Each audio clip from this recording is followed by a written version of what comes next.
Welcome back to my channel. How you guys doing today? So I am here with these little Behringer babies. Well, they're not that little. They're actually pretty big. Anyway, I found them in my garage. They were actually my son's when he was little.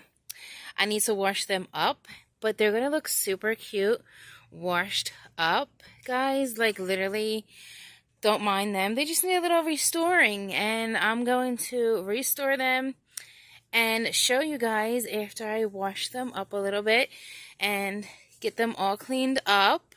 His wig came off. Look how cute. These are little Behringer babies. That's how they first started out. People with Reborns, they didn't have kits, and you know, they didn't have sculptors who sculpted them. They were actually reborning Behringer dolls. So they would go to the store, get some a Behringer baby, you know, and paint them. That's how they were, and they glued hair to them. Like this one here, she has wild hair, so please don't mind their crazy, dirty self.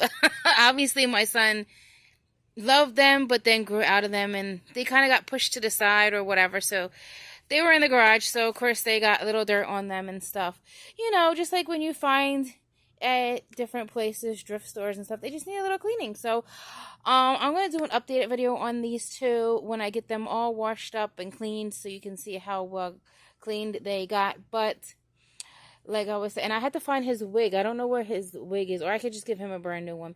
But anyway, so yeah, it's really cool to see how far reborning has came.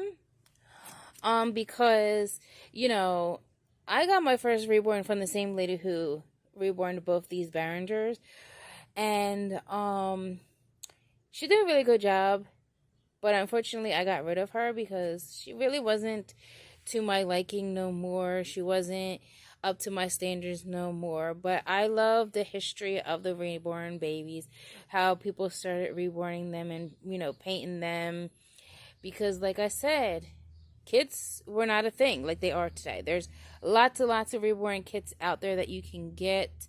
They have smiley faces, crying faces, different facial expressions, a whole variety. But when it comes down to it, they all started with these Behringer babies. So that's amazing how far we came. They took store-bought dolls and just reborn them. So much. Like the history behind the Reborns and things like that. So yay. So stay tuned for an update on these cuties. They are so cute. This little boy, I forget his name, but we got him first for my son, and then she later on put up this cutie, and we're like, oh my gosh, they're like twins, blah blah blah, we have to get it. So of course we got her. But like I said, he collected them for a little bit, and then he got a monkey, a reborn monkey, so he does have that. And these two Behringer babies, I forget their names, but they're super cute. And of course we couldn't leave her with her reborn artist because we had her brother. I mean, they look fairly similar, their eye colors are similar, the facial features are similar, so you know, we had to get her so they could be the twins. I think she's a little bit bigger though. She's like a little bit bigger. But yeah, I'm hoping that I can wipe them up with some soap and water. And they are weighed, like they're like arms and stuff have polyfill, their bodies are weighed.